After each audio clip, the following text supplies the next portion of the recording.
All right, folks, from the shores of the Great Slave Lake right here in scenic but frigid Yellowknife, Northwest Territories, straight over to, actually, I'm not even sure where my next guest is calling from. I should have checked the area code or something, but I've got Robert Berry on the line of the December People, and he's doing something really exciting. So it's an honor to have you on, man. Hey, Jack, thank you. It's great talking to you. I'm actually in Silicon Valley, which Okay. we knew growing up here as San Jose, California, Yeah. but we're right there, half a block away is Netflix, another half a block the other way is eBay, and Apple's 2 miles away. I mean, everything's right here, Yeah. and it's really something. We kind of get a false sense of the world living here.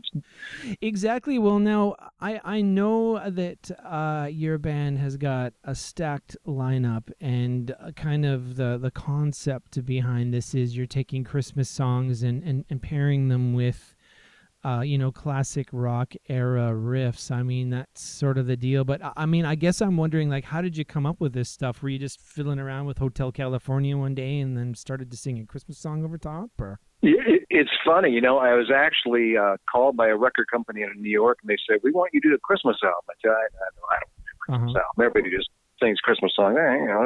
Just don't. I don't see anything new in it. It's just Christmas. And they said, "Well, we want you to do a Christmas album the way you want to do it." And they're like, it was all on my shoulders. I don't really want to do one. Then figure out how you want to do one. Yeah. So I hung up the phone. I thought, well, God, they really want me to do this. I should think about it. And I was doing this series called Mother Goose Rocks.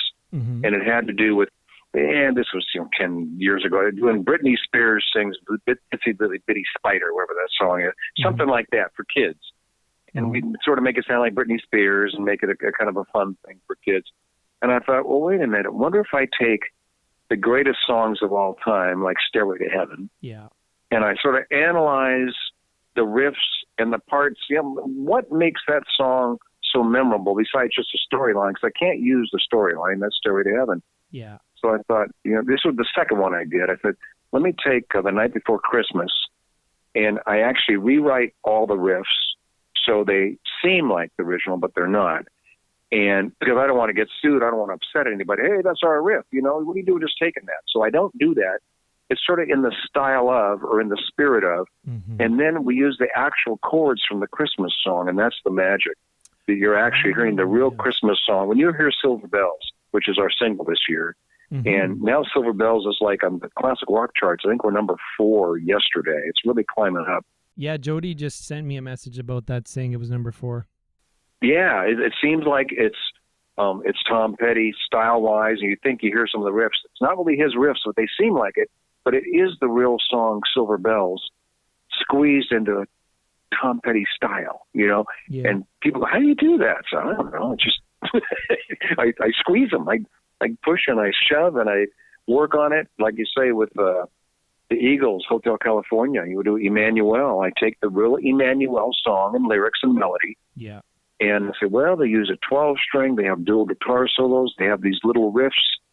And sometimes it doesn't work. Like I've done one with Crazy Train, Ozzy Osbourne. It just was awful. I've done a Stones. I've tried. You think the Stones would be easy? I have so many songs. Yeah. I cannot get one that's worthy of the Stones yet. Wow. I'm getting there, but the ones that are on the albums, we have 3 albums out, they fit like a glove. You think, wow, that could have been the original hit song. They fit so well in there. No kidding. Well, now that's what I was going to ask is, I mean, obviously you're a pretty skilled axeman and vocalist yourself, and you got a pretty good team behind you. But I mean, like, personally as a vocalist or a guitar player, I mean, which of these arrangements presented the most challenge to you professionally?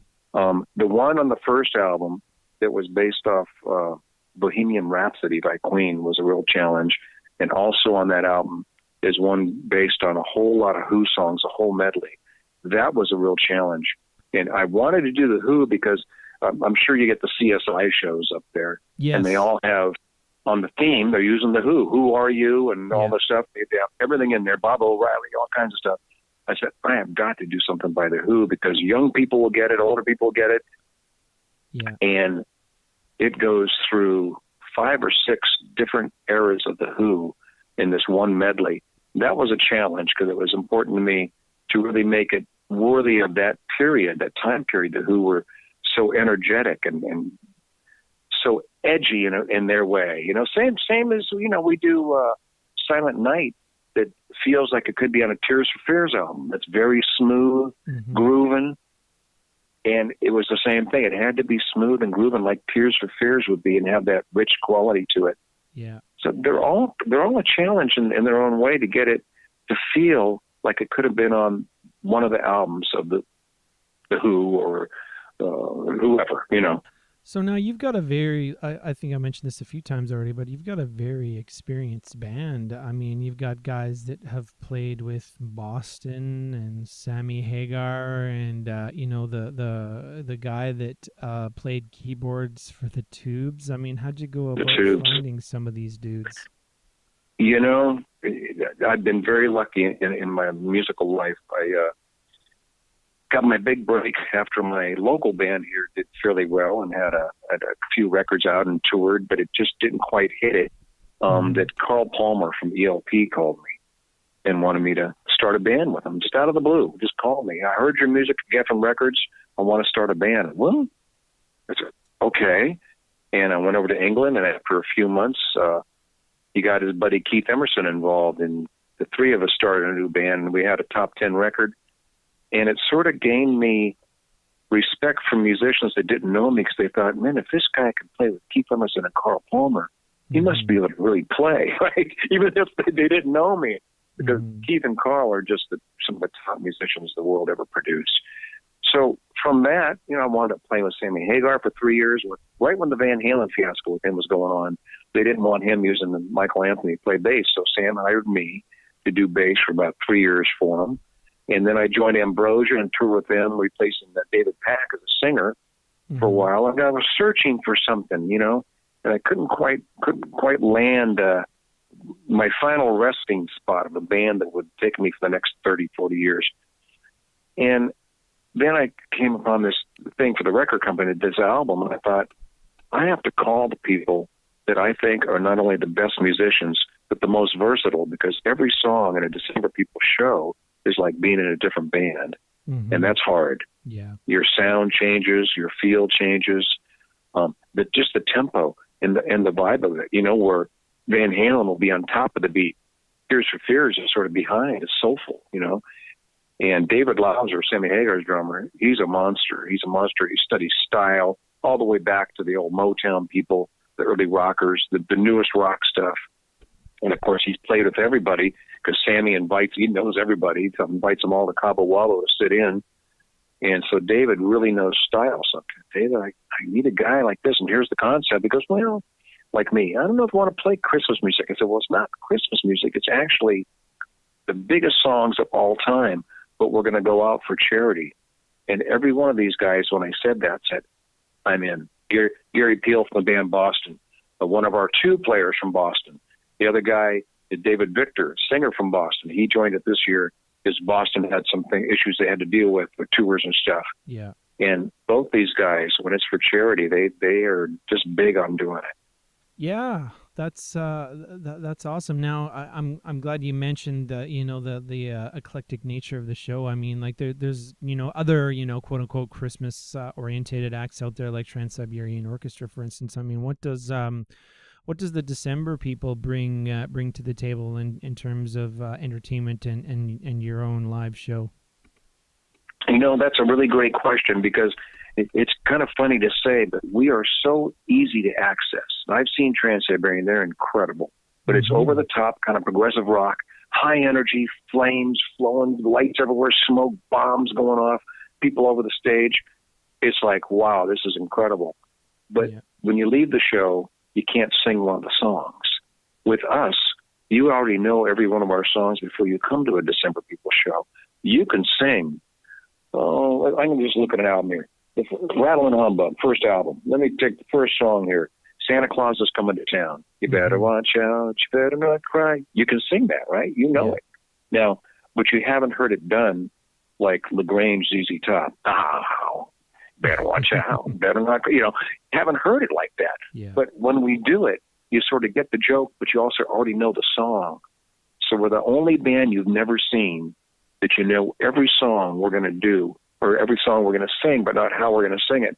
And if we put out our fourth album next year, which is the plan, you already know every song that's going to be on there. You just don't know the style of it. So it's not like completely new when you come to see us. Mm-hmm. The discovery is in, well, we want to do something by Def Leppard, this time. We have, some bad company. There's so many huge, just chart-topping artists that we want to do things in their style. And everybody finds something they like because everybody has a favorite band. If it's Queen, or we do something like this in the style of Train, Soul Sister, and they find something they like, and it's familiar, yet it's brand new. And that's different than Trans-Siberian. You get your brains beat out with Trans-Siberian, you get this fantastic show, but you don't take the music home with you as much. For sure, yeah. Well, I mean, it's great hearing, that you're paying tribute to the great artists, that have come out over the years with the great songs, and you put your own unique spin on it. And it's also great hearing that early in your career you worked with the great Keith Emerson, who we lost in 2016, and Greg Lake as well.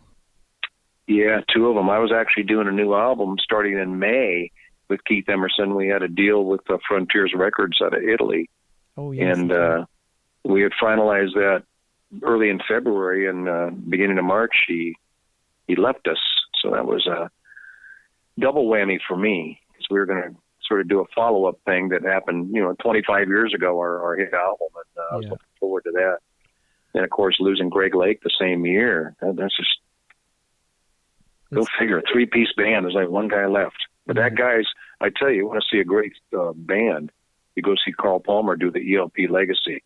It's just amazing. He's playing so well, you can't believe it. What's one takeaway from working with those guys that you still carry around with you to this day? The one thing that's funny, it pops in my mind, the first time that Carl walked me up to, Keith had this sort of castle kind of place. It was a mansion. Mm-hmm. I think Hemingway had it to write at one time. And we walked up to the big gates and we're pushing the buzzer, and we hear this, hello, yep. And we're going, Keith? He goes, yeah. Are you coming in? Well, yeah, you can open the gates. He goes, look, I'm up here.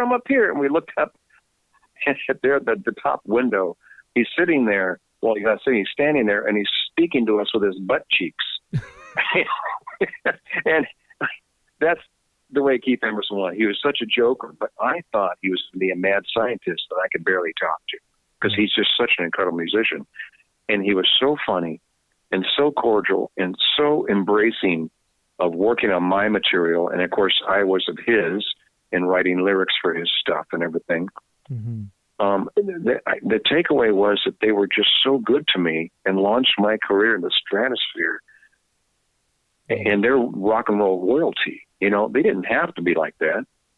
They could have been a little snobby about it. Okay, you're the new guy and you're American, and all right, let's see what we come up with here. But they never were. They embraced me, and they made me feel a new confidence that I had never felt before. Because like I said, I was a little bit worried about, meeting Keith Emerson and talking to him, thinking he was some mad scientist that probably couldn't even speak English. Kind of like a computer programmer that's so into it, but he doesn't want to talk to anybody. He wants to program that computer. Yeah. And they're cordial, and they were genius level musicians. Everything that happened was just amazing. Yeah, for sure. Well, that's great to hear. Some of those memories as well. And the album now is called A Classic Rock Christmas. It came out in 2015. Yes. And it sounds like you're working something special up for 2016, so that's exciting. But I mean, definitely in the meantime, check out the December people and their 3 records that they have out right now, because you will not be disappointed. And as you listen to it, you will immediately be thrust into the festive spirit, perhaps with your horns held high in the air at the same time. Yeah, I appreciate that. And they can go to the www.decemberpeople.com for all that information, for the Twitter stuff and all that, and some samples and whatever.